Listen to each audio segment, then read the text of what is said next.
guys, George Glinski here from Toe the Line, joined today by a good friend of the blog, Mason Shaw. How you doing, my man?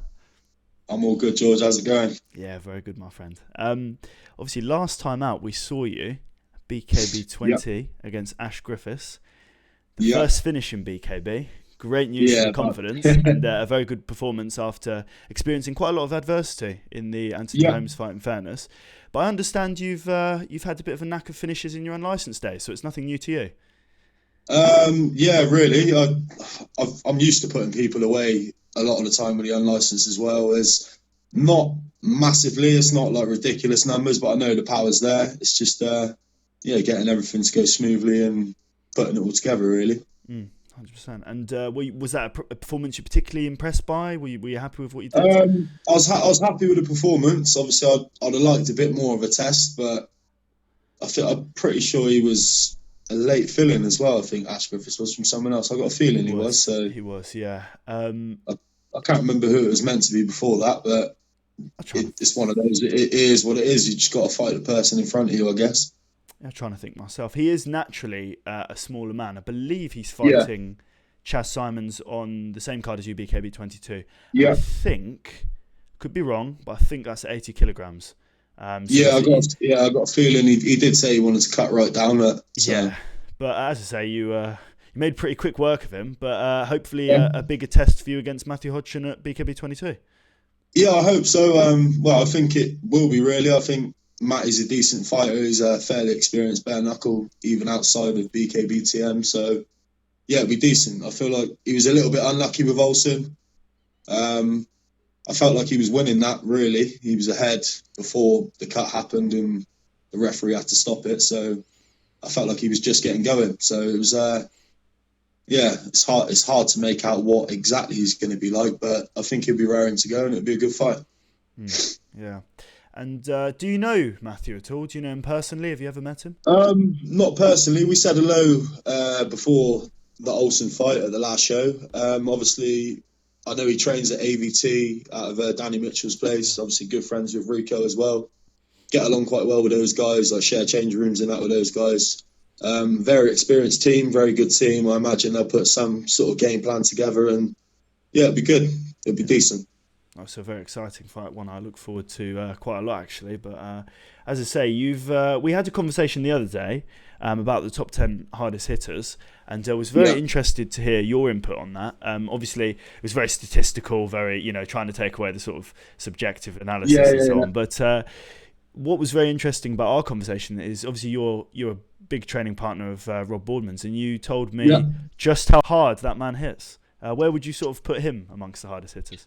On that list, just from personal experience and seeing him in the gym even when I was a little kid, I'd definitely put him at number one. And people will notice that and see that a bit more when he starts fighting again, I guess. Bloke's got freakish power, freakish. Definitely. As I say, the only man to finish Ricky Nelder, which is a ridiculous achievement. That man is literally, as far as I'm aware, I think he's only really been dropped by... Well, at least in recent memory, obviously he had a few fights way back in the day, but in terms of recent memory, I believe it's only Daniel Elwell that dropped him once, and that was obviously our number one on the list, and wasn't able to finish him. But you and Rob go back quite some way. I understand when he was a professional, you were an amateur training in the same gym? Yeah, well, we started off in the same amateur gym. When I started as a junior, he was one of the seniors there. Mm-hmm. He's like a good friend of the family, good friends of my older brother and things like that, so... He's helped me out for a few of the amateur fights in the past, and he was sort of one of the lads in the gym to kind of look up to back when I was younger. So, we've known each other a long time. And is he someone who... Did he get you involved in BKB? Or I think you were before him. A little bit the other way around, I guess. He started training with us guys, and Matt Pitt, who was my sort of manager, sponsor thing as well. He sort of put everything together for me to get started, and... me and Rob got talking, and then Matt kind of, got Rob's foot in the door as well.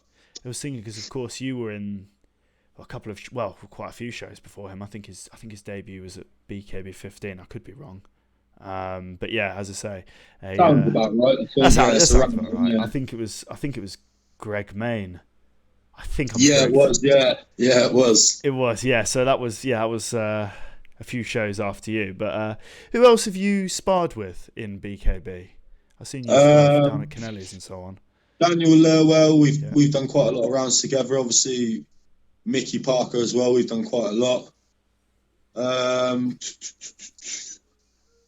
James Kennelly for the last camp. I went to his place, Kennelly's gym. We did a fair few rounds. Quite a few guys. I think CJ come down once, did a couple of rounds. Yeah, I think that's about it. I don't think I've missed anyone out there yet. Yeah, as I say, quite a resume. I noticed you get your sparring in with quite a few of the lads, so I just thought I'd try and get a list out of you. But yeah, CJ Mills, you just mentioned him there. Something that I noticed when I was scrolling through my Facebook timeline, quite a few fans calling for that fight. What do you think of that? Yeah. Well, a few of his people have asked for it. I was more than happy to say, let's kind of get it on. I was hoping for that fight kind of next. I'm not too sure before Hodgson was put on the card, to be honest with you, when I was expecting an opponent. I was kind of hoping for that fight. I don't know if it got put to CJ or not, but I don't think he's keen, to be honest. I don't see that. I don't get that from him. I feel like he's more trying to avoid that one. Any ideas why he might be doing that at all? I don't know, really. He'd have to speak for himself. He's one of those guys. He kind of says he'll fight anyone, but I don't really see that in him, to be honest. Interesting observation. As I say, you are a guy who is overlooked quite a lot by fighters. Not many people are calling you out. Eric Olsen the other day, for example, putting out a video calling out a multitude of fighters around his weight class, but you were not mentioned. Forgets me again, I know. I don't know what it is. I don't know what it must be. I know a few people have been offered me in the past as well, and a few people have turned it down. But there you go. I can't really do much apart from fight what's put in front of me. And I appreciate Matty for taking the fight as well, because I know there are a few guys looked at before that, which, didn't really want any part of it. So, yeah, we do what we can do, and that's about it, to be honest. I'd like to say I don't understand why people don't want to fight you, but unfortunately I do understand why people don't want to fight you, because I've seen you fight. So, yes. But why do you think they don't want to fight you? Are you concurring my point, perhaps? I don't know, really.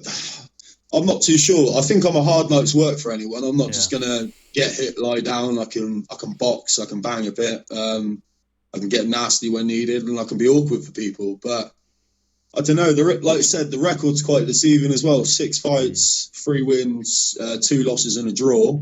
But then, really, on that record, I've only been beaten once, and that was against Holmes. That's the only time I've actually been physically beaten in a fight.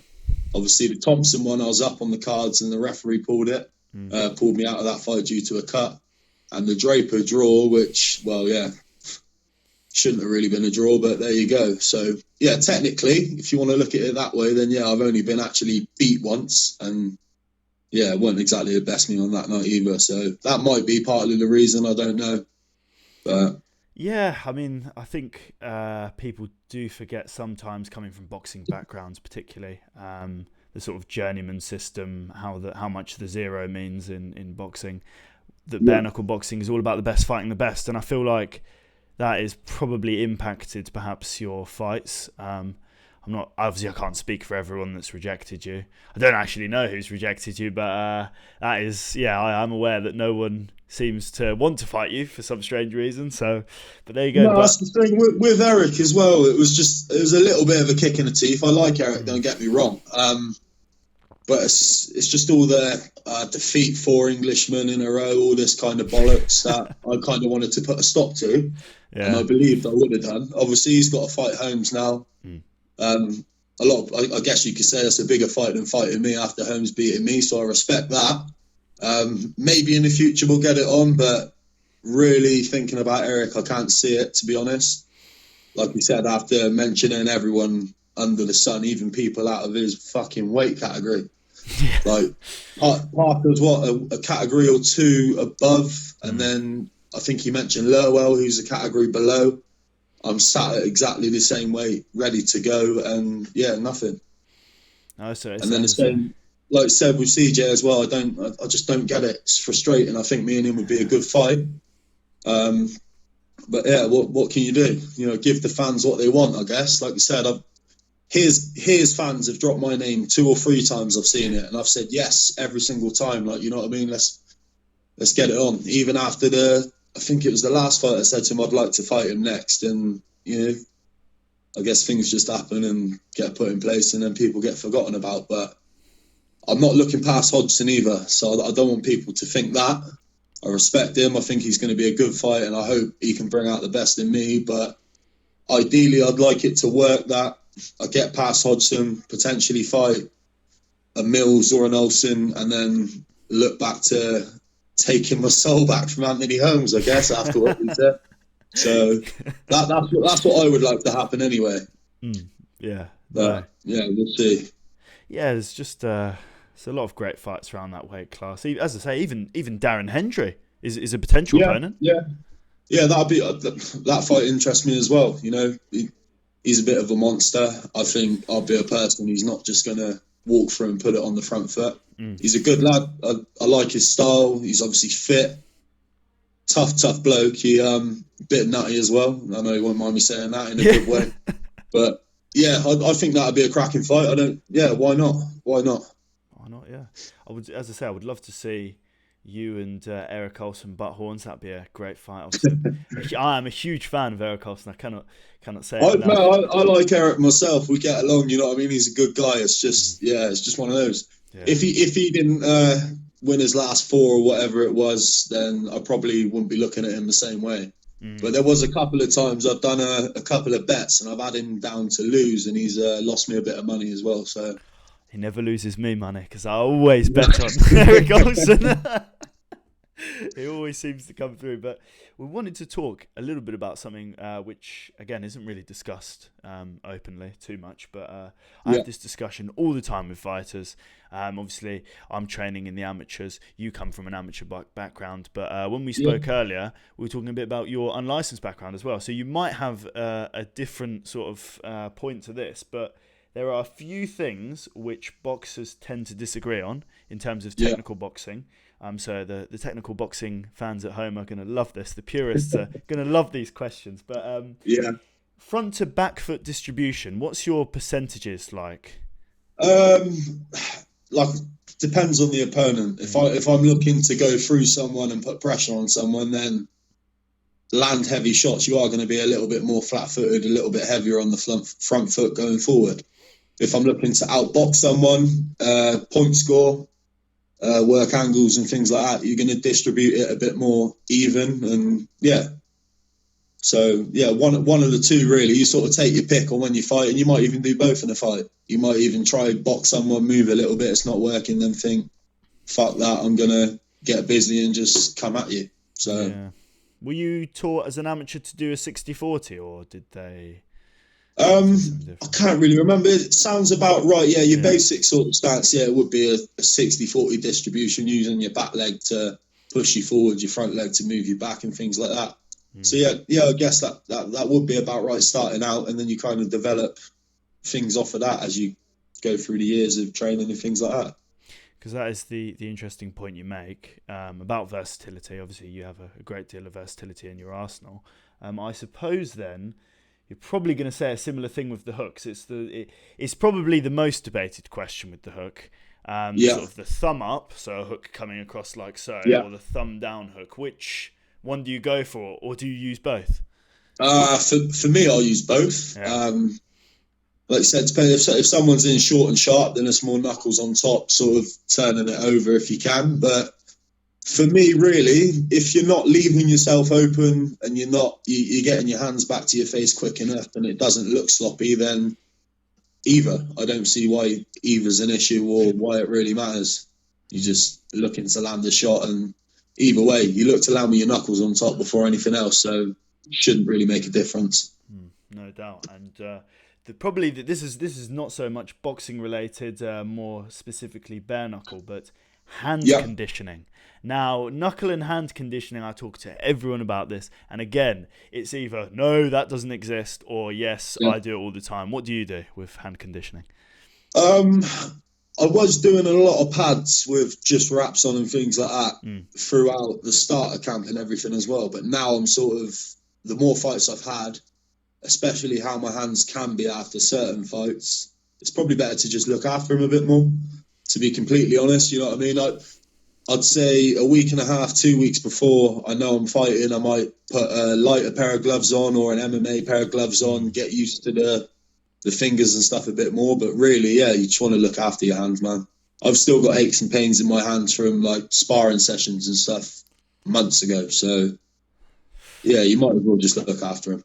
Yes, I mean that is the main reason that the Queensbury boxing rules were brought in, to protect the hands. So yeah, well, obviously everyone's each to their own. People are always going to think they have their own methods, and I've heard about dipping it in petrol and all that kind of shit. But yeah, I've heard a few crazy things, man. But it's just each to their own, I guess. I think I'll have to try that one for my amateur boxing. I'll have to dip my hands in the petrol, Big Joe Joyce style. But yeah, crazy fuckers. Finally, before we sort of talk about who we've got to thank for this fight, yeah, I was wondering if you have a particular message for your future opponent, Matthew Hodgson.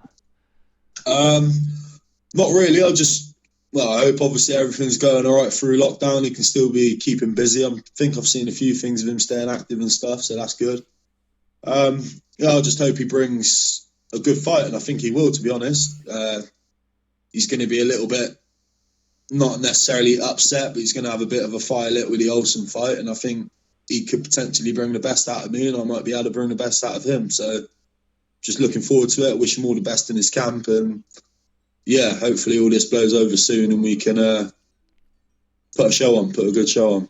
Yeah, the fans are going to be raring and ready to go. I'm raring and ready to go, I have to say. I've never been more excited to watch bare knuckle boxing, so it's going to be great to have it back. But yeah, anyone... Yeah, I've been missed, man. It really has. What would it have been, I think? Well, yeah, it would have been the end of this month, wouldn't it? It would be, yes. I mean, well, yours would have been 23rd, and then we would have just finished BKB 21. We would have seen Jimmy Sweeney versus Tyler Goodjohn. We'd all know what the result was, but it's literally... Yeah, that's the only thing is, obviously, we still got a show to get out of the way before we get it on as well, but I'm sure everyone's just going to be happy to get back to normal, so... Yeah, and I'm just buzzing to get back in there, but who have we got to thank for this fight to wrap up?